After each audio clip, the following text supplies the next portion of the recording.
भिवानी में वरिष्ठ नागरिकों के 50% रियायती यात्रा पास को लेकर निजी बस ऑपरेटर और यात्रियों के बीच चल रही तनातनी में मंगलवार को एक महत्वपूर्ण मोड़ आया। Stage carriage private bus welfare association के प्रतिनिधिमंडल ने उपायुक्त से मुलाकात कर ज्ञापन सौंपा। एसोसिएशन ने कहा है कि रोडवेज पास केवल रोडवेज बसों में मान्य है और गलत सूचना फैलाने वालों पर कार्रवाई की जाए। उपायुक्त ने आश्वासन दिया है कि आपको बता दें, न्यायालय के फैसले तक किसी भी निजी बस ऑपरेटर के खिलाफ दंडात्मक कार्यवाही नहीं की जाएगी। एसोसिएशन ने नेशनल कॉमन मोबिलिटी कार्ड यानी एनसीएमसी प्रणाली अपनाने का सुझाव भी दिया है, जिससे सभी लाभार्थियों के रियायती किराए सीधे संबंधित विभाग से समायोजित किए जा सकें। मेरा नाम डॉक्टर धन सिंह है। मैं प्रदेश अध्यक्ष हूँ stage carriage private bus welfare association का। आज हम माननीय डिप्टी कमिश्नर से भिवानी से मिले और एक मसला था निगाना गांव का, निनान गांव का, जिसमें रात्रि ठहराव के दौरान उन्होंने सम्मानित बुजुर्गों के पास के संबंध में अपना एक वक्तव्य दिया था।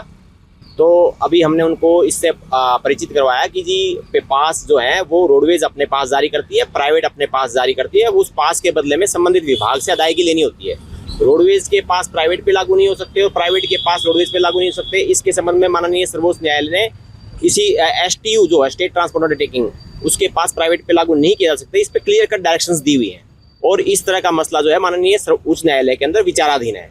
तो माननीय डिप्टी कमिश्नर साहब ने कहा है कि मैं इस बारे में RTA साहब को हिदायत जारी करके और कहूँगा कि जो बयान था गाँव के अंदर जो दिया गया था, मैं वो उसके अंदर संशोधन करवाऊँगा और वो आप जैसे पहले टिकट लेके सफर करवाते थे बसों को, यात्रियों को, वैसे ही आप सफर करवाएं। इसके बीच का रास्ता क्या निकल सकता है? इसका एक जो रास्ता है सबका सोल्यूशन होने वाला वो ये है कि इसके लिए डिपार्टमेंट, ट्रांसपोर्ट डिपार्टमेंट का काम है परिवहन सुविधा उपलब्ध करवाना। जो लाभार्थी डिपार्टमेंट है वो अपने लाभार्थियों के NCMC कार्ड जारी करें। जब वो NCMC कार्ड जारी कर देंगे तो वो रोडवेज पहले आएगी तो रोडवेज में बैठ जाएंगे और टिकट ले लेंगे, उसका पैसा रोडवेज को मिल जाएगा। प्राइवेट में बैठेंगे तो प्राइवेट में टिकट मिल जाएगी, उसका पैसा उसको मिल जाएगा और वो सुगम तरीके से यात्रा कर सकेंगे। सभी अभिभावक, सभी मंत्रीगण, सभी अधिकारीगण, SP, DC, SDM सभी से मेरा अनुरोध है कि रोडवेज के पास प्राइवेट पे लागू नहीं किए जा सकते, प्राइवेट के पास रोडवेज पे लागू नहीं किए जा सकते, क्योंकि संबंधित सभी पास के बदले में कंसर्न डिपार्टमेंट से पैसे लेने होते हैं। मैं पूरी जिम्मेदारी के साथ ये बात कह रहा हूँ और इसके ऊपर माननीय सर्वोच्च न्यायालय पहले ही अपना डिसीजन दे चुके हैं और इस तरह का मसला एक माननीय उच्च न्यायालय के अंदर विचाराधीन है, जिसपे कि माननीय उच्च न्यायालय में रोक के संबंध में नोटिस जारी किए हुए हैं सरकार के। उसके संबंध में एक मशीन मिलती है, उसके अंदर वो हम जो है हैप्पी कार्ड की तरह ही एक मशीन मिलेगी। वो मशीन हम अपनी परचेज कर लेंगे और उसमें जो यात्री बैठेगा उसकी स्वाइप करवाया, उसको टिकट दे दी और हमारे पैसे उसी समय संबंधित विभाग ने जो अकाउंट में पैसे इकट्ठे डाले हुए होंगे वो पैसे क्रेडिट हो जाएंगे। तो सभी यात्रियों को तकलीफ के, झिझक के और वो सुगम यात्रा कर सकेंगे। Iqbal Singh, private bus association Bhiwani.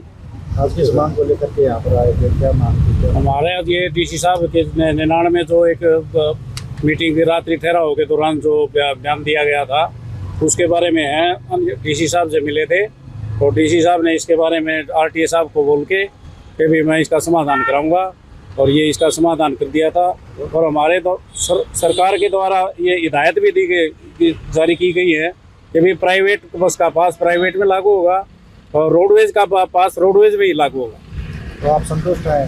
हाँ, अगर हमारे भैया दोनों के वो तो पास जारी अलग अलग होते हैं, आप तो इस बात से संतुष्ट हैं DC साहब की बात से? नहीं, वो रोडवेज में नहीं चलेगा, प्राइवेट वाला प्राइवेट में ही चलेगा। उसके बदले में हम ये कार्ड जारी कर देगी सरकार, उसके वो हमारे उसमें मशीन लेके हम हमारी बस में भी लागू हो जाएगा, वो सरकारी में लागू हो जाएगा। अगर NCMC कार्ड जारी कर दिए जाते हैं तो उससे पूर्णतः समाधान हो जाएगा।